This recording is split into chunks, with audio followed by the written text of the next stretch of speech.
Ever find yourself waiting endlessly at a big box pharmacy, feeling like just another number? At Tablet Pharmacy, they provide the personalized service you deserve.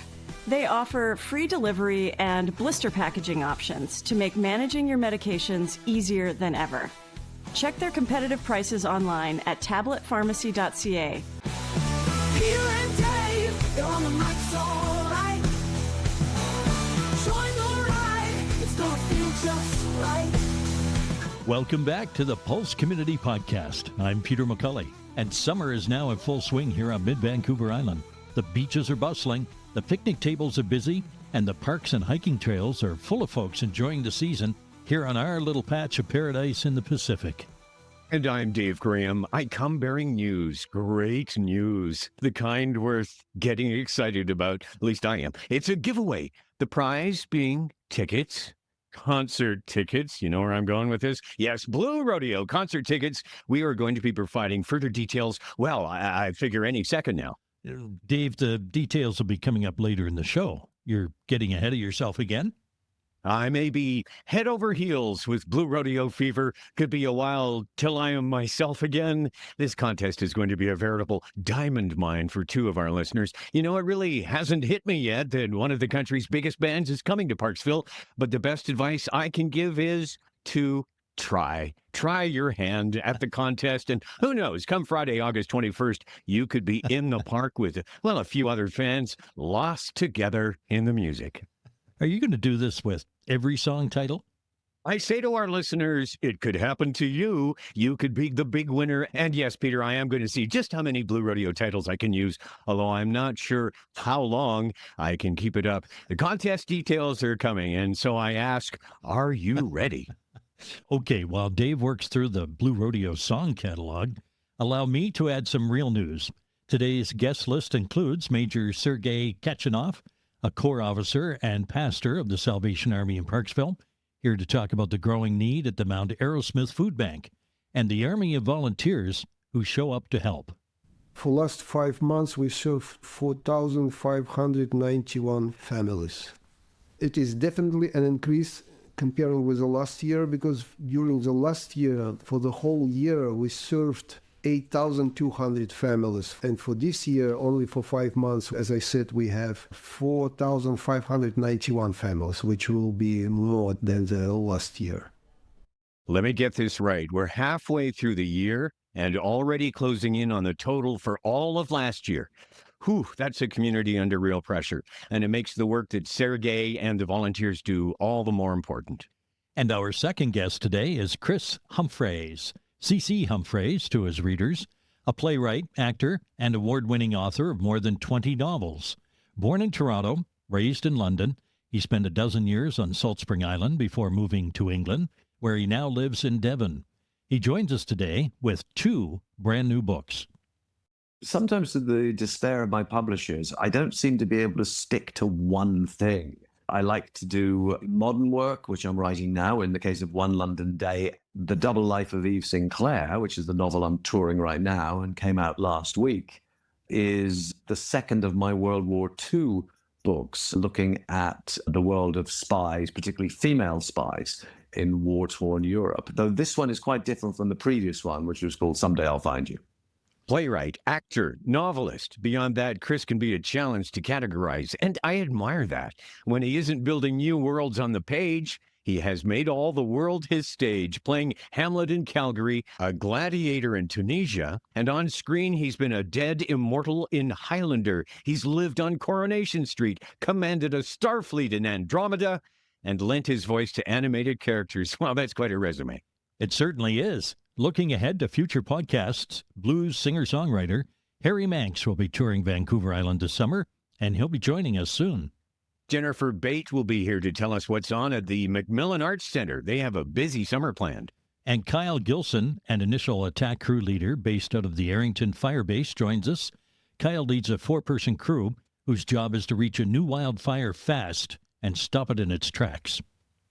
This is the weekend Parksville Beach comes alive. Parksville Beach Festival opens this Friday, July 10th, with a ribbon cutting at 2 p.m. 30 international master sculptors are pounding up their sand bases for the Beauties and Beasts competition. Watch jaw-dropping creations take shape before your eyes. Saturday night, April Wine headlines the Van Rock Interiors opening weekend concert. Get your tickets before they're gone. Saturday and Sunday, sand sculpting lessons run 10 a.m. to 5 p.m. Hands-on, all ages, no experience needed. The spectacular sand sculpture exhibition opens Sunday and runs daily, 9:30 a.m. to 8:30 p.m., right through August 16th. Cast your People's Choice vote. $5 suggested donation at the gate. The summer's biggest celebration starts this Friday. Parksville Beach Festival. See you at the beach. Visit parksvillebeachfest.ca. Ian Lindsay of Lindsay and Associates has played an active role in the local community since 1979. He has been with RE/MAX, Vancouver Island's most advanced real estate business network, since 1996, marketing and selling residential, rural, strata, recreational, investment, and project development real estate. Ian has received several awards recognizing his exceptional community commitment locally, as well as awards for outstanding performance and achievement from both RE/MAX International and the Vancouver Island Real Estate Board. You'll find true real estate professionals at ianlindsay.ca. You might ask, how long? You might wonder, are the tickets already gone? Those are good questions, and also great songs by Blue Rodeo. And here's what I have to say respectively. Not much longer, and not yet. Stay tuned to the podcast and our website and social pages. Our Blue Rodeo ticket giveaway is coming soon, with tickets, of course, a couple of folding camp chairs, and a $100 Thrifty Food Smile card up for grabs. Keep an eye on the pulsecommunity.ca website or our Facebook page. We'll let you know the moment it opens for your chance to win this fabulous prize package. It's your chance to experience one of Canada's most celebrated bands at the biggest live music event in Parksville's history. Good luck. Now for our first guest. Here's Marilyn. Major Sergei Kachanov is the Corps officer and pastor of the Salvation Army Mount Arrowsmith in Parksville, alongside his wife, Major Tatiana Kachanov, overseeing church, food bank, soup kitchen, and community services across District 69. Sergei, welcome to the podcast today. Thank you very much for taking time to be with me and to get some more information about what Salvation Army does on Vancouver Island, particularly in District 69, including Parksville, Qualicum, Nanuus. We are happy to be here, and we do what we can only because we have so much generous support from the local communities, whether we're talking about volunteering or supporting us with resources. Sergei, before we talk about the food bank in particular, in general, the Salvation Army has been expanding up and down the island. Maybe you could tell us about that. Yes, we have actually in every big community, we have representation starting with Victoria and then Duncan, Nanaimo, of course, Parksville, Qualicum Beach, Comox, Campbell River. We have a wonderful center at Port Hardy, and it's thriving. And a couple of your centers have been rebuilt, new buildings. There are some centers which had been rebuilt. First one is in Comox. I think it will be open next few months. There is another one in Campbell River, which is fully functioning already. Sergei, I understand that you were in Nanaimo for a number of years before moving up to the Parksville, Qualicum Beach area. It is correct. We arrived to Nanaimo in July of 2011, coming from Ukraine, spending 5 years in Ukraine. We've been in Nanaimo from 2011 till 2016, where we've been moving to Surrey. And after Surrey, we've been in Williams Lake, and then we asked us to move back to the island because we believe that we still have some things to do here on this beautiful island. What's the history of the Salvation Army Food Bank in the Parksville, Qualicum Beach area, and how long has it been serving the community? Our ministry unit is called the Mountain Arrowsmith Salvation Army Ministry Unit, and the food bank serves since 1990. We cover, as I already said, the area of the District 69. We started from modest emergency hamper distribution into a comprehensive grocery-style food service hub, which is located on 886 Wembley Road. Now, for someone who's never needed the kind of help that you get at a food bank, can you walk us through what it actually looks like when a person comes in for the first time? What's the process? First of all, we smile, and then we ask the person's name, and we ask person's ID, just get to know the name, the address. It would be great if the person will bring the proof of the address. Then we ask about the number of family members, just to understand this volume of support of that person is needed. Then we schedule the person to come and to have an appointment and to do like a grocery style shopping, where the person will be accompanied by one volunteer. Sometimes we have two volunteers to accompany. If it is a family with children, like mom with 2 or 3 children, then 2 volunteers normally accompany this person. They move along the shelves with different kind of food, hygiene items, generic items. We have also the system of points. Every client has to accumulate certain number of points while he or she is doing the shopping.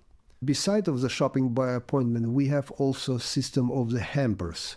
For example, in critical situations, sometimes we serve to families with hampers more often than appointments. Beside appointments, the family can get food hampers from us more often. Also, we serve with hampers to people in sudden critical situations, like we've had one family who lost their house, or we have several families who live in the bushes. They coming regularly to us, and we serve them with food hampers. Has demand for the food bank changed noticeably over the past couple of years? And if so, what's been driving that? Yes, you are correct. Last couple of years, for example, I know that in May, the price for food items jumped up to 3.2% just in May. The number of clients is growing. We have both parents, working families who come to us to get support because they cannot cover the rental prices. You know that rental prices are also very high. We have young adults, we have seniors, of course, who struggle with their pensions. We have some seniors who live in cars. Unfortunately, this situation is also growing. The number of senior clients who live in cars is growing, and we serve to them as well. How many folks are using the food bank on somewhat of a regular basis here? We have busy days like Tuesdays and Thursdays, and we have less busy days like Wednesdays and Fridays, where normally we serve community table and food hampers. On Tuesdays and Thursdays, we have a full service with food hampers, with shopping style, and we have up to 45 individuals which represent families. On a monthly average, how many individuals or families are using the food bank? It is approximately 740 families per month.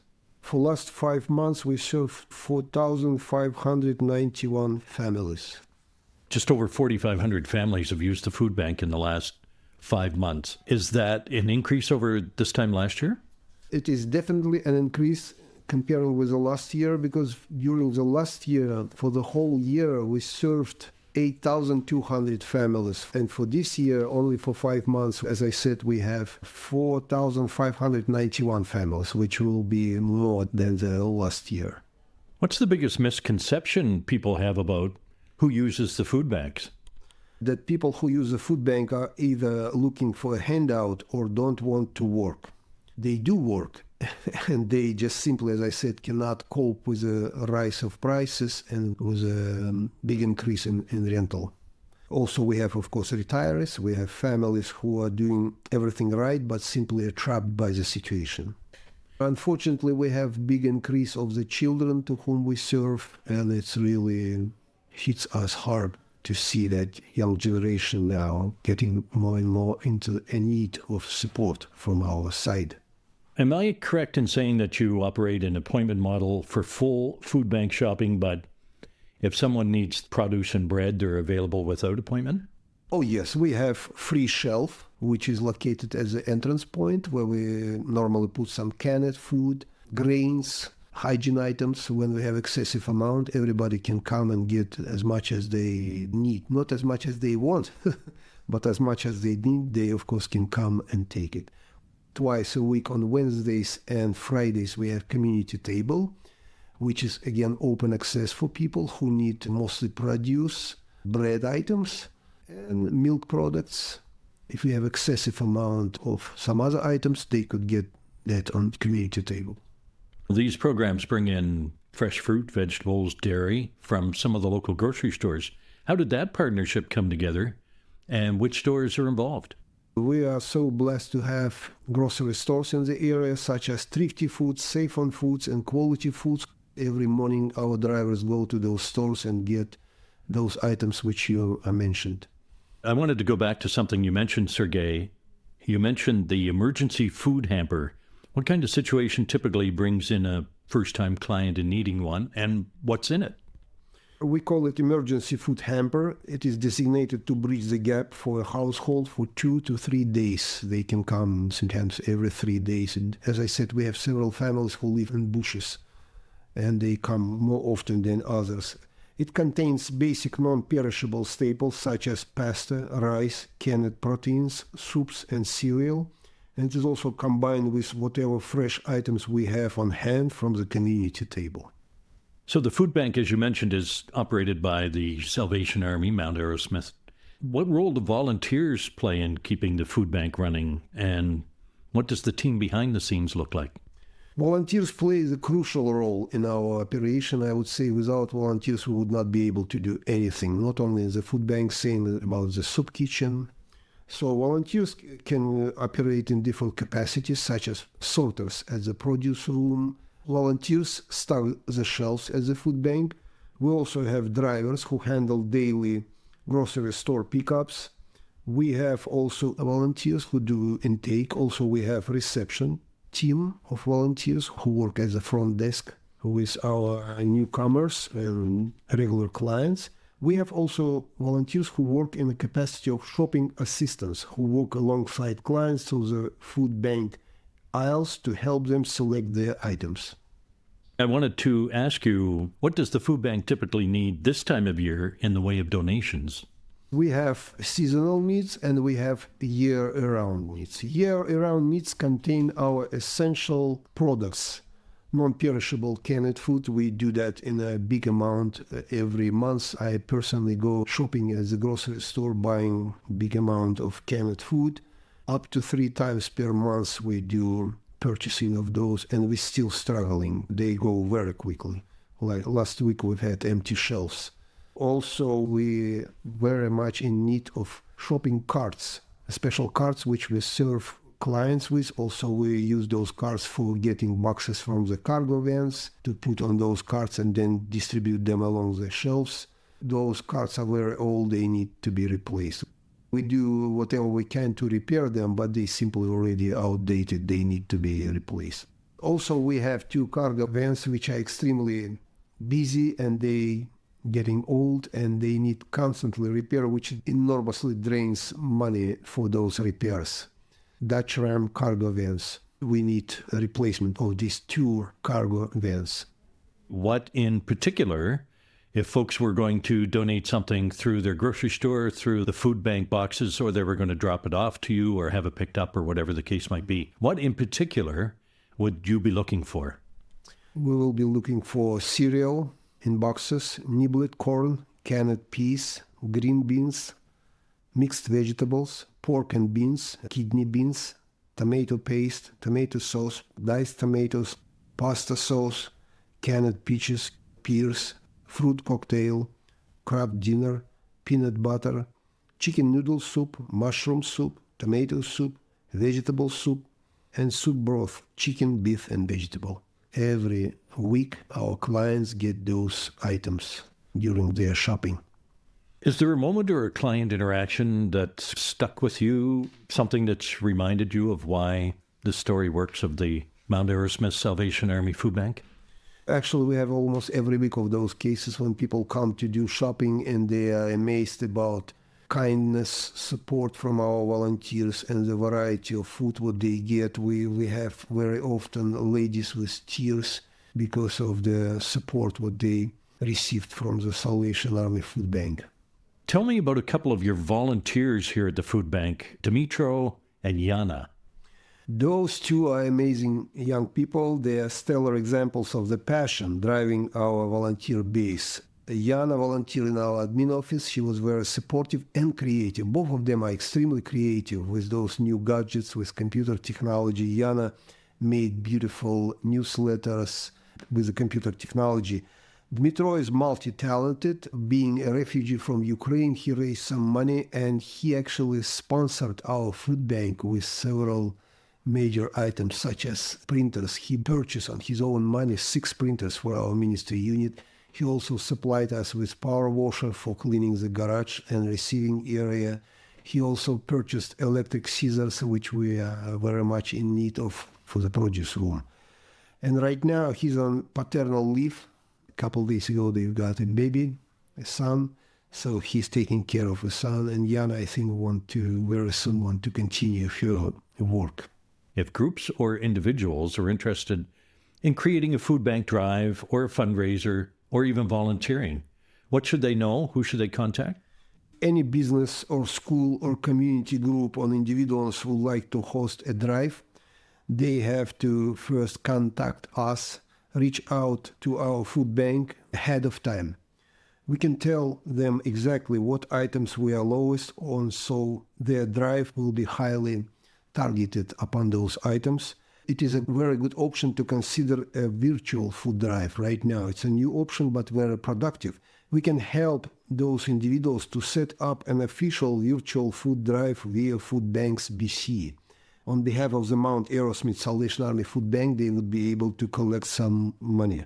This allows people to donate financially online, generating tax receipts automatically and providing us with the monetary flexibility to buy high-priority fresh foods or bulk items right when we need them most.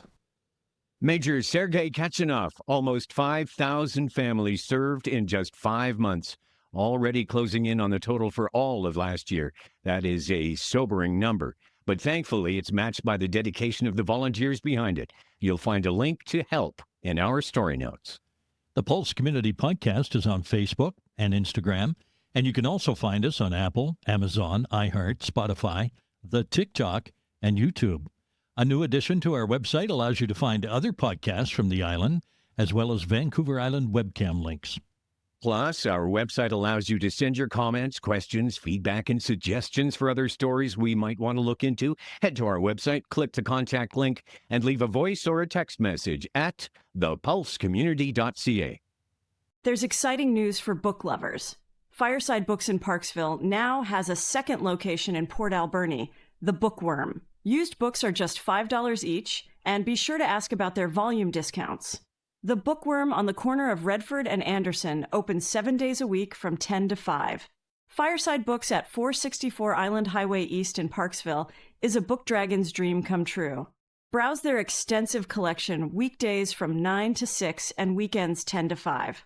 Both locations make growing your personal library easier than ever. New books, used books, activity books, puzzle books, and much more. Order online at firesidebooks.ca, and your books will be waiting when you arrive. Ask about returning books for a book credit.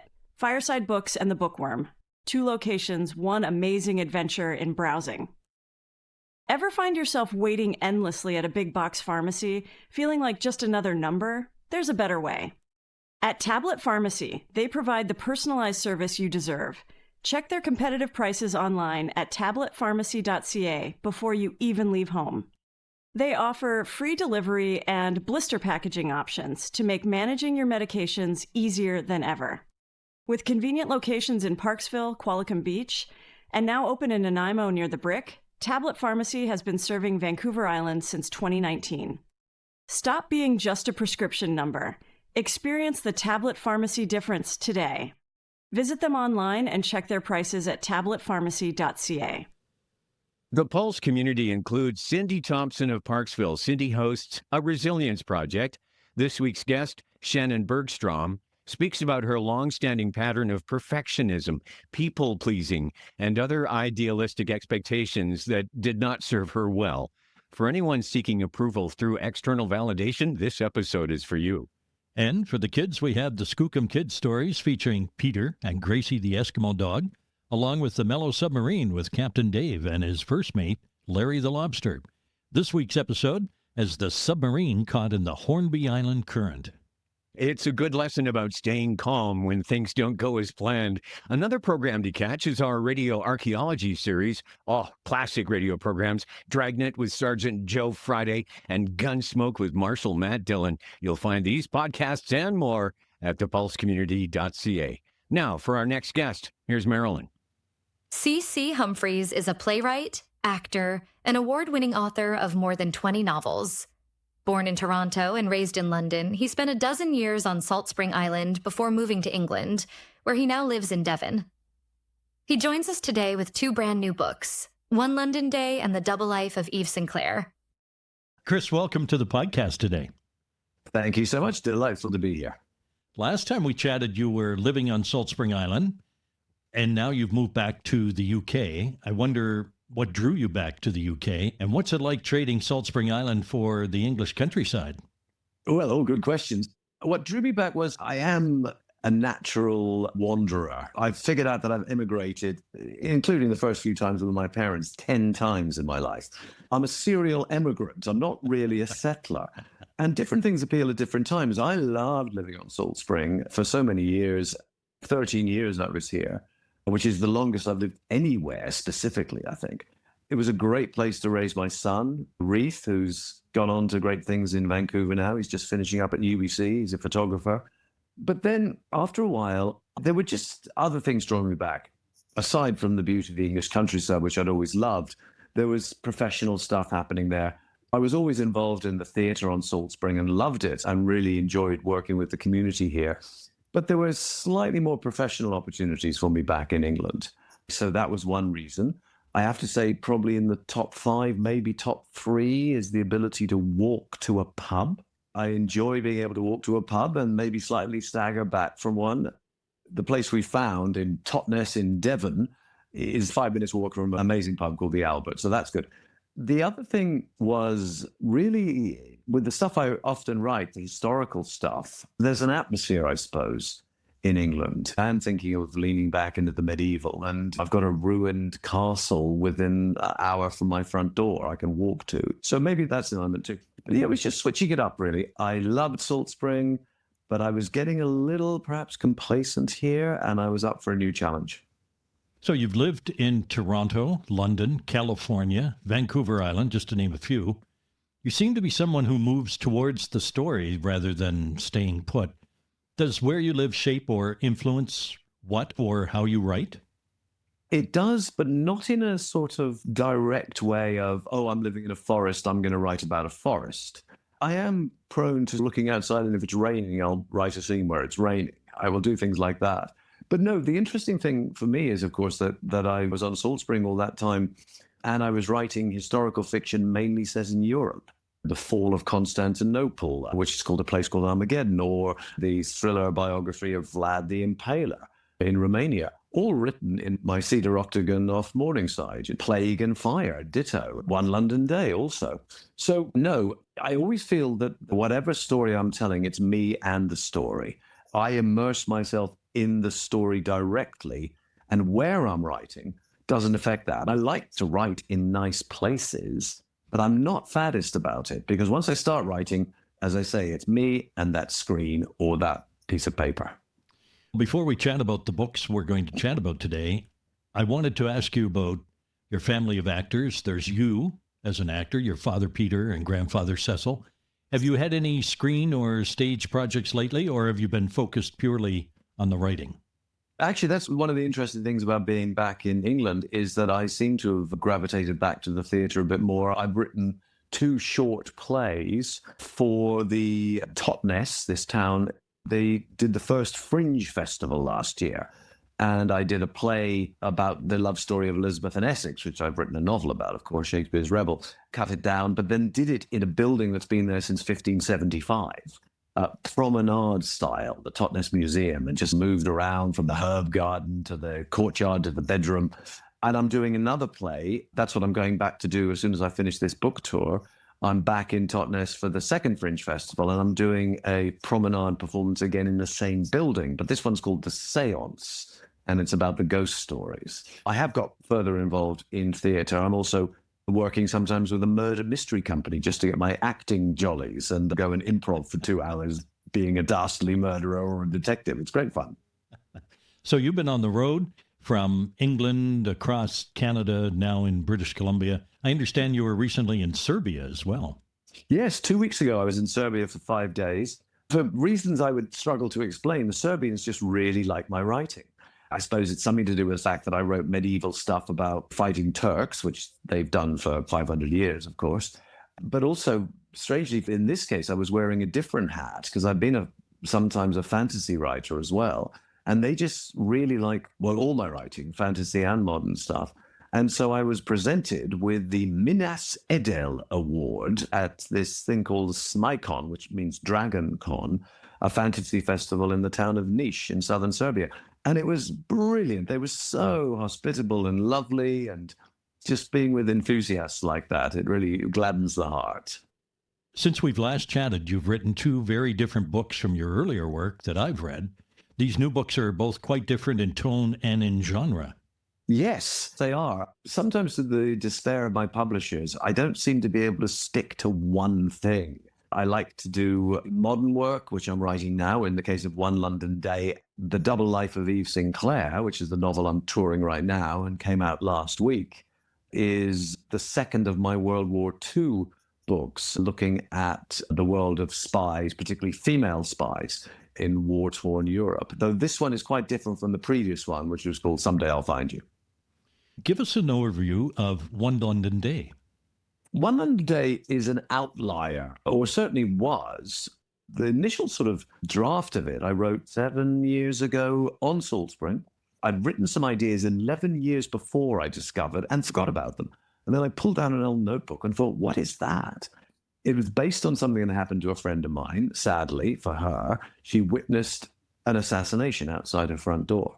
It was a crime story, rival gangs. Her neighbor was a meek and mild-mannered accountant, seemingly, was actually an accountant for a crime gang, and he was killed by another crime gang. This happened on one of the most ordinary streets in suburban, upper middle class, detached homes, beautiful street. Not the sort of thing you'd think would happen there. And that set me going about that contrast. I came up with this idea of a story that spooled through different characters, like a relay race almost, passing a baton from one to the next. So we have the hitman, Mr. Phipps, who kills this man, Joseph Severin, in the first chapter, not much of a spoiler really. But then we back up. How did Joe Severin, this quiet, normal family man, pillar of the Jewish community accountant, put himself in a position to be assassinated? And then we followed the mistakes he'd made that week and end up on One London Day as all that plays out. It was a chance for me to really look at where I came from. I'm a North Londoner. And in so many ways, it's my most personal novel because it's set in places I know really well. I was at school with Joe Severin. I was at school with the villains, the Shadows, who are MI5 rogues making a lot of illegal money from the intel they've got through the security services. I was at school with guys like that. I knew the jazz pianist, Lottie. She's interesting, rather amoral character. All those people caught up in the world I knew well. So I wrote quite a personal novel, but in the guise of a thriller. And the book is structured in 2 parts, 5 days in London and then One London Day. There's also an excerpt from what sounds like a sequel set in Berlin. Is this the start of a series? It is the start of a series. The interesting thing, the journey of this book, Peter, is quite interesting because I couldn't find a publisher for One London Day when I wrote it 6 years ago. And I thought it was rather good. But there was an element of, oh, you're a historical fiction writer, stay in your lane, son. And I didn't like that. So I self-published it to not much noise, really, sold 500 copies. Didn't think much more about it. But then last year at the London Book Fair, my agent was talking to a publisher who was lamenting the lack of male thriller writers. So he showed them One London Day and they said, yep, we love it, we'll have 3 if he has more ideas. So I did. I'd always had an idea that not all the characters can go on, but Mr. Phipps, the assassin, certainly could.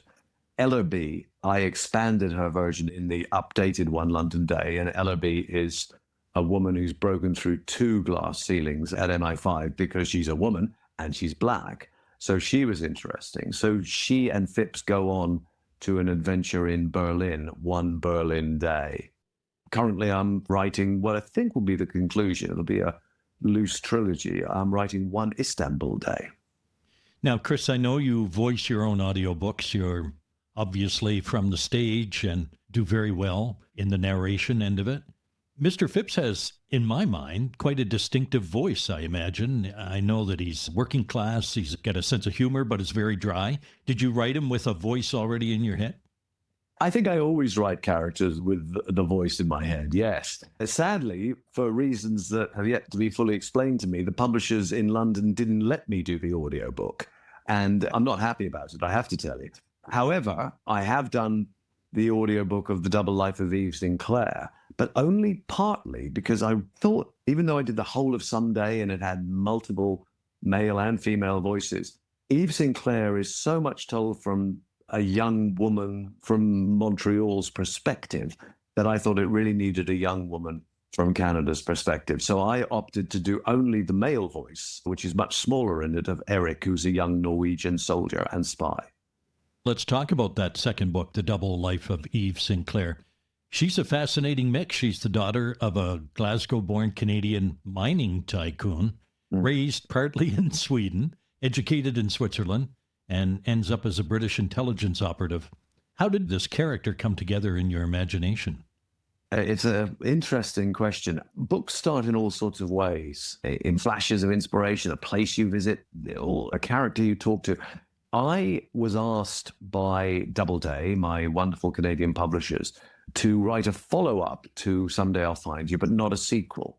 So they wanted World War II spy romance with some Canadian content. I sat down one day once I got that brief and just started writing, and the name Eve Sinclair popped up almost immediately. I always talk about oscillation in my writing, the oscillation between plot and character and structure and history and all these the ways that your mind moves around. So I developed this character quite quickly. Writing is an exploration for me, and I like to pick subjects that I don't know much about and then research the hell out of them because I'm really a closet historian. No, I'm probably out of the closet now, actually. I'm a historian. So I wanted to look at Sweden. I'd written about Norway a lot. I'm half Norwegian in the previous book, but I wanted to look at the role of neutrality, which is a very loaded word, particularly in regard to how Sweden operated in the Second World War. So I was interested in that as a backdrop to the thriller. I always set up a baseline for a character. Eve, coming from that privilege, educated expensively to do one thing, and that's marry well, so she can be a good wife to a rising star, in this case, a diplomat, who marries, and then they go straight away to Sweden as World War II breaks out. But in the early part of the book, you're getting hints that all is not quite what it seems with Eve, that she has a capacity for more. And then circumstance forces her to develop this sort of core of steel and takes that journey into being a spy and a saboteur. I wanted to go back to something you mentioned about research. Research for a wartime novel set across multiple countries must be considerable. Oh, it's always considerable, but I love doing it because I always say that the research isn't so much about getting the facts right, though that's very important. You need to set the context of the character's journey against a credible world, and a reader will definitely pick you up if you get that wrong. So I love doing that. But research is the springboard for the imagination, I always call it. It really, you find a fact and you go, Eve could do that, or this could happen to her, which forces her to look at this. So I use that research, those facts I find, to really pursue the character journey within the context of that world. I sit down and read probably for 3 months, mostly still books. Of course, the internet is fabulous. And then when I'm actually writing the book, I use the internet quite quickly. These days, it's so easy. You know, how much did a pint of bitter cost in London in 1944? Things like that. So that's useful. But yeah, research is queen, but story is king. Now, Chris, Humphreys fans will know that Someday I'll Find You is inspired by your parents' actual story, a Norwegian spy and a British pilot. Yeah, that's right. My dad was a Battle of Britain fighter pilot. My mum was a spy. So it's quite heady stock to come from, really. Now, you've got 2 books out, One London Day and The Double Life of Eve Sinclair. 2 books, 2 publishers, 2 national identities. Yes, absolutely, yeah. One London Day, it's a different tone. It's also a different style. I started to opt for shorter sentences, shorter chapters, the free flow of how the people think in One London Day, because when you go to each character, it's so much told from their perspective. Not that it's not with Eve as well, but I think it's more like how a mind works, the associations a mind makes with different things that they're thinking about. So you can be thinking of, well, how do I do this assassination now? And I have to pick up my daughter after school. That's the hitman, right? And you can move quite quickly between those things. How many novels have you written now, Chris? It sounds like you must know, surely, but I don't know, actually, because I was trying to work out how many have been published and how many are going to be published within the next year or so. I'm pretty sure, I stand to be corrected, that Eve is my 23rd novel. One Berlin Day out later this month in England, and so in a couple of months in Canada, it would be my 24th. The 25th will be One Istanbul Day, and the 26th, I've already written it. I'm relaunching my Jack Absolute series. Excellent. People are, oh, good. I'm glad you like that idea. People nag me on the internet, I promise you still, because I wrote the last one in 2009 and then only wrote a novella in 2016. So I've actually done it, and the title says it all, really. It's The Resurrection of Jack Absolute, and that'll be out probably in January. Now, for folks who may not be familiar with the Jack Absolute series, this is a swashbuckler. It is indeed, yes, an 18th century soldier and spy who's riven by all sorts of problems and divided loyalties and is a fool for love. They're great fun. I actually thought that Jack, I'd be on my sort of 15th Jack, I'd be doing a Bernard Cornwell and just continue writing it because people loved him. Then Vlad the Impaler got in the way, and I switched sides for a bit and wrote that book, which is still Vlad the Last Confession, still my most successful novel by quite a way. So you've basically got 20-some published and a few ready to go. What's next? I've got to go back and do this play, which is called The Seance. I'm not thinking of it really as a life beyond the Fringe Festival, but who knows? I'm then diving back into One Istanbul Day. I'm about a third of the way through it, I think. The way I write, I don't tend to pre-plot a huge amount, so I don't know exactly where it's going, which is always quite exciting. But I've got the same characters in place and new ones, new villains. After that, I'm not sure. I am talking with my agent about maybe doing I don't want to call it a memoir, because who am I to write a memoir? But I've had quite an interesting life, and I've started looking at some of the stories of that life, and I'm thinking perhaps I could put a storyteller's perspective on the world and on writing and on acting and on living, all the interrelations between them. And my agent seems to think if we get the pitch right, he can get a deal for it even without writing the book. Maybe I'll write that, and it will be called This Is Another Story. Chris Humphreys, 20-plus novels, a stage and screen career most actors would dream of, and he still can't sit long enough to write the same kind of book more than once. Whether it's a fantasy world or a wartime spy thriller, the man clearly loves the work. You'll find links in our story notes. We invite you to sign up for our weekly newsletter. It will keep you updated with all the latest podcasts, guests, and contests. I ran out of Blue Rodeo song titles, but this isn't a case of bad timing. We're counting down the days in between now and the big draw. So cross your fingers, put on those rose-colored glasses, picture yourself winning, put those happy thoughts into your house of dreams, and believe that life is always getting better. Well, I thought you were out of songs. You just listed about a half a dozen Blue Rodeo titles there, Dave. Come on, Peter, let's walk like you don't mind to the stage door, and no miracle, no dazzle. We'll just walk along the side of the road as we enjoy this town. Okay, Dave, you're making less sense with each title. You've got to trust yourself to know that after the rain has already gone, we'll be better off as we are with a girl in green falling down blue. What am I doing here? Here come Peter, here comes Dave. Oh, listen. Bringing stories, making waves. No missing. Spinning tales in the podcast cave. So sweet. Laughs and insights everywhere. What a treat. Peter and Dave, they're on the mic, so